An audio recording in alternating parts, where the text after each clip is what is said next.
Pasalamatan ko karon ang Ginoo sa mga katuigan nga naangkon ko,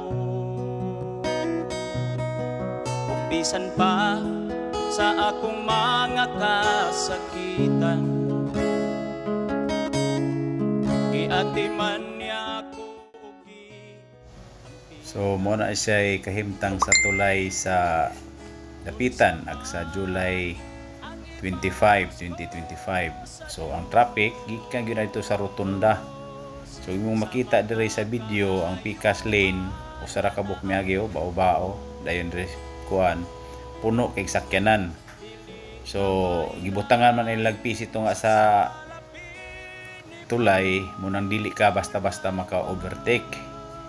So sa una diha ta sa dapitan na assigns na napata serbisyo doon ta koy gihatag diha nga scheme or plano sa flow sa traffic. So akong gi-suggest sa unang panahon nga dito sa rotunda gikan 4 lanes man na siya.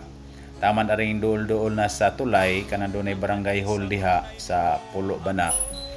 O kita nimo di ba? Pikas gamay ra kay nangagi pikas daghan. So kanong 4 lanes bahinon to siya kaupat ang katong pinaka-dap lane sa right side pabor padulong dipulog mura to ipagamit nimo sa exit padulog dapitan. Dahil katong padulog dipulog. So katong nahabilin nga tulo ka lane gikan sa rotunda padulong sa tulay bahinon nimo na siya tulo. Muna kung gi-suggest sa una. Dayon ang usa ka linya kay upat man to ang tulo mahabilin. Ang usa ka linya pagian sa tanang motor single. Ang ikaduha pagian sa mga motor cab o bao-bao ipuno nimo na siya. Dahil ang usa ka linya pagian nimo sa mga 4 wheels nga mga sakyanan. So dito pa lang sa rotunda imo nang isegregate bahin-bahinon na nimo ang mga sakyanan. Dunay moagi sa first lane, second lane ug third lane. Ang first lane ang moagi diha katong mga motor single tanan. Dahil ang ikaduha nga linya motor cab ug bao-bao. Dayon ang ikatulo moto siya agian sa 4 wheels nga mga sakyanan o kanang ubang mga dagko. So ang ikaupat nga linya moto siya exit nimo gikan kag dapitan padulong og dipulog kay kanang alas 9 diha taman ala 1 di pa man na kaayo siya busy ang mga sakyanan padulong sa dipulog kanang exit og dapitan. Ato nang ilain-lain ang mga klase sakyanan kay kada sakyanan lahi-lahi man na sila og gikusgon or speed. Ang motor cab, bao-bao, mga 4 wheels lahi-lahi man na sila. So ang atong pagpagawa na nila puli-puliho na sila og go. Sa tulo ka lane dunay first lane, second lane, third lane lain-lain na sila og go.